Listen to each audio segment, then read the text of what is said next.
ఈరోజు ఇంత ఎండలో తాడు తిప్పుతున్నాం. ఈ తాడు వరకు దిగుతున్నాం. నా తాడు కూకున్నా తాడు దిగుతున్నాం ఎండలో.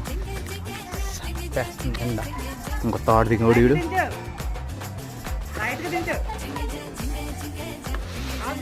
ఆపండే చూసారా ఎంత కష్టపడుతున్నాం ఎండలో. ఈ ఎండ పెయింటింగ్ పని అంటే చాలా ఈజీ అనుకుంటారా, దాని కష్టం ఎవరికి తెలియదు. మా వాడు పెయింట్ వేస్తున్నాడు. ఎంత అలా కష్టపడుతున్నాడో చూడడానికి చాలా హైట్ అండి.